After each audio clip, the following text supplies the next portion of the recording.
Memory management શું છે એ ખબર છે, પણ મેમરી મેનેજમેન્ટના કેટલા ટાઈપ છે એ નથી ખબર. તો એ જ આપણે આજે જોવાના છીએ એપિસોડ નંબર 22 ઓપરેટિંગ સિસ્ટમ સિરીઝમાં, કે જેમાં આપણે આજે જોશું કે કેટલા ટાઈપ છે મેમરી મેનેજમેન્ટના. તો ટોટલ અહીંયા બે ટાઈપ છે, કન્ટિન્યુઅસ મેમરી એલોકેશન અને નોન કન્ટિન્યુઅસ મેમરી એલોકેશન. સો આજે આપણે જોવાના છીએ કન્ટિન્યુઅસ મેમરી એલોકેશન. આ છે શું? સો એ અત્યારે આપણે સમજવાના છીએ, અને એની અંદર પણ જે બે ટાઈપ આવે છે એ આપણે નેક્સ્ટ લેક્ચરમાં જોશું. પણ એના પહેલાં તમારે એ સમજવું પડશે કે આ કન્ટિન્યુઅસ મેમરી એલોકેશન છે શું. ઓકે, તો પહેલાં આપણે આ સમજીએ. સો કન્ટિન્યુઅસ મેમરી એલોકેશન એટલે એવી પદ્ધતિ જેમાં દરેક પ્રોસેસને મેમરીના એક સળંગ ભાગમાં, એટલે એક જ ભાગમાં આપવામાં આવે છે સ્ટોરેજ. એટલે કે એક જ જગ્યાએ એ વસ્તુ સ્ટોર થશે, એને બીજી જગ્યા નહીં મળે. પ્રોસેસના ટુકડા કરી શકાતા નથી, તેને આખી એક જગ્યાએ જ સમાડવી પડે.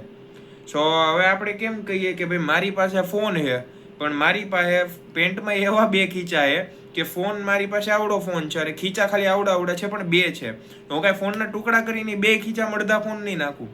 મારે એક ફોન આખો એક જ ખીચામાં સમાડવો પડે, પણ એ અહીંયા નહીં થાય. એટલે આને કન્ટિન્યુઅસ મેમરી એલોકેશન કહે, કે એક આખી પ્રોસેસને એક આખી જગ્યા મળે ત્યાં જ રાખવાનું, જરૂરી નથી કે એના ટુકડા કરીને રાખો. સો સમજાવું છું આ વસ્તુ, બહુ કન્ફ્યુઝ ન થાવ. સો એના મેઇન બે ટાઈપ છે જે હું તમને આગળ સમજાવવાનો છું, પણ અત્યારે એટલું ડીપમાં નથી સમજાવતો. અત્યારે ઉપરથી સમજાવું છું કે શું છે બે ટાઈપ. આગળના એપિસોડમાં આપણે બે ડીપમાં જોવાના છીએ. સો બે ટાઈપ છે, સિંગલ કન્ટિન્યુઅસ મેમરી પાર્ટીશનિંગ અને મલ્ટિપલ પાર્ટીશનિંગ. હવે આ શું છે? સો સિંગલ કન્ટિન્યુઅસ મેમરી પાર્ટીશનિંગ એટલે કે એક સમયે એક જ પ્રોગ્રામ વાપરી શકાય, કારણ કે અહીંયા બે જ પાર્ટીશન પડે, એક ઓપરેટિંગ સિસ્ટમ માટે અને એક કોઈ પણ એક પ્રોગ્રામ માટે. જેમ કે હવે હું તમને એમ કહું છું અત્યારે કે તમે મોબાઈલ ચાલુ કર્યો અત્યારે, અને મોબાઈલની અંદર આ રેમ આવે જે 1 જીબીની છે. સો અહીંયા મોબાઈલ ચાલુ થાય ત્યારે આ સમજો કે 500 MB છે, એ તમારી ઓપરેટિંગ સિસ્ટમ એટલે કે મોબાઈલે જગ્યા રોકી લીધી પોતાના અંદરના ફંક્શનાલિટીને વાપરવા માટે. તમારી પાસે કેટલી જગ્યા વધી 500 MBની, પણ અહીંયા સસ્પેન્સ એવું છે કે અહીંયા ભલે 500 MBની જગ્યા વધી હોય, તમે 10 MBની એપ વાપરો, પણ અહીંયા તમે કોઈ પણ એક જ એપ્લિકેશન વાપરી શકો. જેમ કે કાં તો તમે ઇન્સ્ટાગ્રામ વાપરી શકો, કાં તો તમે વોટ્સએપ વાપરી શકો, કાં તો FB વાપરી શકો, પણ બધી એકસાથે નહીં. સો આને તમે શું કહી શકો? Single continuous memory partitioning. અને સેમ એવું જ મલ્ટિપલ પાર્ટીશનિંગ એટલે કે જે વસ્તુ હમણાં કીધી ને એનું થોડુંક ઊંધું કરવાનું. પણ નીચે જોઈએ આપણે કે અહીં એક ભાગ ઓપરેટિંગ સિસ્ટમમાં કેવો હોય અને બાકી વધેલો ભાગ એકથી વધુ પ્રોગ્રામ એક સાથે વાપરવા હોય. આપણે સેમ એક્ઝામ્પલ લઈએ કે ભાઈ આ રેમ છે આખી, કેટલા જીબીની? તો 1 જીબીની રેમ છે.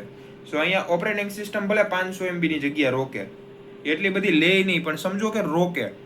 સો અહીંયા હું ઇન્સ્ટાગ્રામ પણ વાપરી શકું, વોટ્સએપ પણ વાપરી શકું, FB પણ વાપરીશ, પછી સ્નેપચેટ પણ વાપરું અને PUBG પણ રમતો હોઉં, PUBG. સો હું આટલી વસ્તુ એક હારે કરી શકું, એટલે આટલું સ્ટોરેજ હું એક હારે ભરી શકું. તો આને કહેવાય મલ્ટિપલ પાર્ટીશનિંગ. સો અહીંયા તમે જોયું બે ટાઈપ હતા, સિંગલ પાર્ટીશનિંગ, મલ્ટિપલ પાર્ટીશનિંગ. બંનેને આપણે એક જ ફ્રેમમાં સમજીએ એટલે તમને ખ્યાલ આવે, બરાબર? તો અહીંયા હું લખું સિંગલ અને અહીંયા હું લખું મલ્ટિપલ. ઓકે, સો અહીંયા ઇન શોર્ટ ડિફરન્સ કેટલો એને જોજો તમે. આ રેમ છે કેટલા? 1 જીબીની, અને અહીંયા પણ રેમ છે કેટલી? 1 જીબીની. સો અહીંયા પહેલું છે જે સિંગલ પાર્ટીશનિંગ, એમાં OS તો આ 500 MB OS રોકી લેશે અડધો ભાગ, અને બાકીનો જે ભાગ હોય તો ભલે તમારી પાસે 100 GB હોય કે 200 GB હોય, એક જ એપ્લિકેશન વાપરવાની અહીંયા. એટલે કે એક જ એપ્લિકેશન અહીંયા વાપરી શકાય. એટલે અહીંયા તમારે એપ્લિકેશન ન લખતા એક્ઝામમાં, અહીંયા પ્રોસેસ લખી દેજો કે એક ટાઈમે તમે એક પ્રોસેસ વાપરી શકો. ક્યાં? તો સિંગલ પાર્ટીશનિંગમાં, અને એની જગ્યાએ મલ્ટિપલ પાર્ટીશનિંગ કહે. તો અહીંયા OS એની જગ્યા લઈ લે, ભલે 500 MB રાખે, બાકીનામાં તમે ઇન્સ્ટાગ્રામ વાપરી શકો, વોટ્સએપ વાપરી શકો અને FB વાપરી શકો. સો આ જ છે સિંગલ ને મલ્ટિપલ પાર્ટીશનિંગ. કાંઈ રોકેટ સાયન્સ નથી. એકમાં ખાલી એક એપ ચાલે છે, એમાં એટલું યાદ રાખી લેવાનું, સિંગલ એટલે એક એપ્લિકેશન, મલ્ટિપલ એટલે ઘણી બધી એપ્લિકેશન. સો આ ટોપિકમાં કાંઈ નહોતું, પણ આ તો હું તમને સમજાવતો હતો કે કન્ટિન્યુ પાર્ટીશનિંગ કોને કહેવાય. તો કન્ટિન્યુની તો તમને ખબર પડી ગઈ કે આ કન્ટિન્યુઅસ લખ્યું છે એ શું છે, અને એના 2 ટાઈપ પણ મેં તમને અત્યારે સમજાવ્યા. સો આ 2 ટાઈપ હું તમને ડીપમાં સમજાવીશ નેક્સ્ટ એપિસોડમાં. સો જો તમને આ એપિસોડ પસંદ આવ્યો હોય અને સમજાણું હોય બધું, તો આ વિડીયોને લાઈક કરો, ચેનલને સબસ્ક્રાઈબ કરો અને આ વિડીયોને તમારા બધા મિત્રો સુધી શેર કરો, જેથી તેમને પણ આ વિડીયો હેલ્પફુલ બની રહે. તો મળીએ નેક્સ્ટ એપિસોડમાં.